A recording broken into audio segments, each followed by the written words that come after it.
Okie Bluebirds, Niitaniko Cutjaw, and welcome back to my channel. So I felt like discussing the military today. As you all already know, I'm sure, I'm set in America, so I'll be discussing the United States military. Now, the U.S. military is similar to, but at the same time, very different from the armed forces of other countries. This is due to many reasons, which I'll be mentioning in this video. Some of these reasons coincide with why many Americans dislike the U.S. military. Just to be clear, this video is meant to neither attack nor defend the U.S. military or service members. This is simply a reflective video about how and why the American public appears to be supporting the U.S. military less and less. As the daughter of two veterans who came from a long line of veterans on my mother's side of the family, and who was also briefly a member of the U.S. military myself, I feel like I'm far more qualified than most to comment on this topic. Of course, even with that being said, I know that the points I bring up in this video are not conclusive to why many despise the military of their own country. There are many other reasons why people have that may not be mentioned in this video. But before we discuss this topic further, I would like to invite you to join the Bluebird family if you haven't already. If you're new to my channel, I predominantly discuss issues that impact the Native American community, as well as general social topics that impact everyone. So if you're interested in getting true, complete knowledge of Native Americans and Indigenous people as a whole, you are encouraged to like, comment, and subscribe. Follow me on my other social media, including Twitter and Instagram, and visit my blog site, link in the description. Also, if you would like to support this channel further, you may do so by becoming a patron through Patreon for as low as $2 per month. By becoming a patron, you'll receive access to exclusive content, including polls, quizzes, exclusive videos, early videos, media reviews, and even excerpts from my first upcoming novel series, Saints of a Warriors Class. You can start at any time and cancel at any time. If you are unable to become a patron, it's understood, but any support toward this channel, both physically and in spirit, is greatly appreciated. So let's start with the seemingly most common reason why the U.S. military is hated so much: baby killing. The moniker baby killer was initially coined to describe military servicemen and servicewomen following the Vietnam War. The Vietnam War, for those who don't know, occurred the entire decade of the 60s, right around the time that the hippie movement came onto the scene. To be more precise, it took place from 1955 to 1975.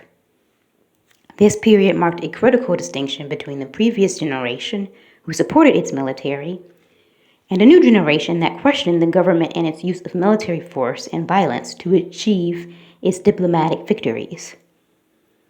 People saw civilians in another country getting murdered. People realized that bombs were being dropped and that poisons were being pumped into the ground across Vietnam, such as Agent Orange, and people also recognized that small children and even babies were oftentimes caught up in and killed in these conflicts.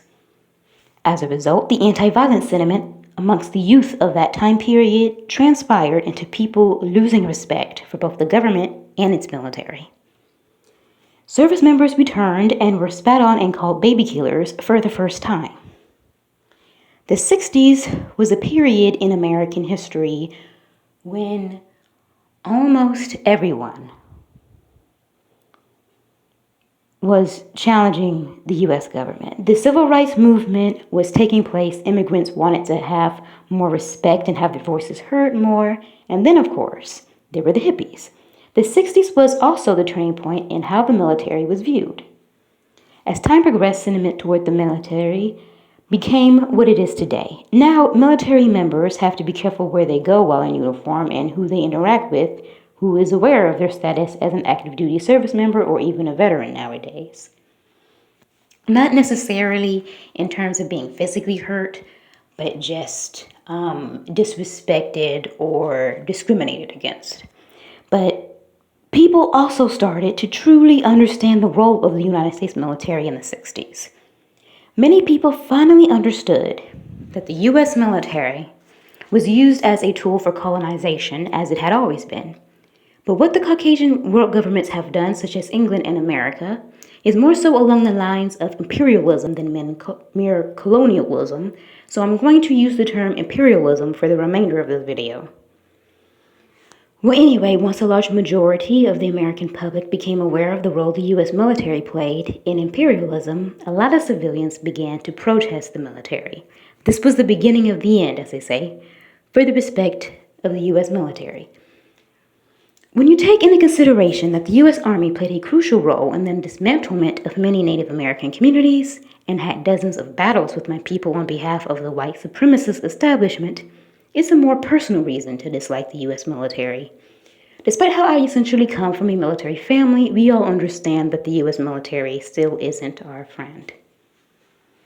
This is likewise something that distinguishes the U.S. military from the military of other countries. See, every country has a military in place in order to act as a protective force for the people in that country.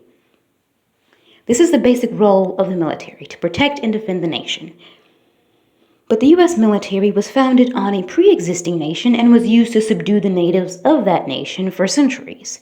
Not only that, but the U.S. military also goes to other countries in order to conquer the governments and ultimately inhibit military opposition from other countries. So the very nature of the existence of the military in this country isn't even respectable. Another reason why people don't respect the military is due to jealousy. Now, I know this sounds very bizarre, but it's actually true. There are civilians out there who feel envious toward service members and veterans whenever they get special mention or military discounts, or even when they are seen in their dress blues with distinguished-looking medals and insignia. This jealousy is seen at both the high school JROTC level, the ROTC level, and with the actual military. And yet another reason why people often lose respect for the military is because of, for lack of better terms, perversion. Now, I'm going to share a personal story of my own experience regarding the hypocrisy of the military in relation to sexuality, and I'm not saying by any means that all service members conduct themselves this way. Okay, well, during my enlistment, all applicants were required to complete a sexual harassment prevention module that I believe was required for all branches. This was an online course created by the U.S. Army. So anyway, at some point during this sexual harassment prevention training, I came across advice, I guess you could say, that I found extremely disturbing. They encouraged service members to frequent strip clubs and porn shops and said that in the event that you suspect someone is being held in sex trafficking, do not get involved. This bothered me a lot. First of all, I'm already in a predominantly male organization surrounded by men who are dripping in testosterone where I could be blown to bits at literally any moment. So I'm in a relatively dangerous environment as it is. And during our sexual harassment prevention training, when we're supposed to be being taught to respect each other's sexual boundaries, we're being encouraged to participate in questionable sexual behavior while turning a blind eye to sex slavery. I was really disturbed since I think that even if you're a sergeant or a brigade, for example, and you know that some of the soldiers own sex tapes and are running trains and being with prostitutes, that type of behavior should never be blatantly encouraged, especially during a sexual harassment prevention course. Of course, I believe that strip clubs and porn should be illegal anyway, and that they're actually both far worse than women standing on the street corner offering sex for money. They both normalize the hypersexualization of the human body and not only create the environment for rape, but are the root causes of failed marriages and relationships and why there are increasingly poor relations between men and women in society today. But I also understand that this is an issue that extends beyond the military and has more to do with society as a whole. So the correlation between social perversion and sexual assault and sexual harassment is a very complex topic that we'll have to leave for another time. Still, this statement was enough to make me rethink my entire enlistment. I'm aware of the anti-adultery and non-prostitution laws the U.S. military has, but these laws are not only half followed, but are also ridiculously counterproductive and hypocritical considering sexual behavior the military considers acceptable. Now, of course, this is a general social issue that simply extends into the military, but again, I'll have to elaborate upon this deeper at another time. The point is that I found hearing the simultaneous encouragement of sexual depravity and discouragement of stopping human trafficking so unsettling that I ultimately left the army.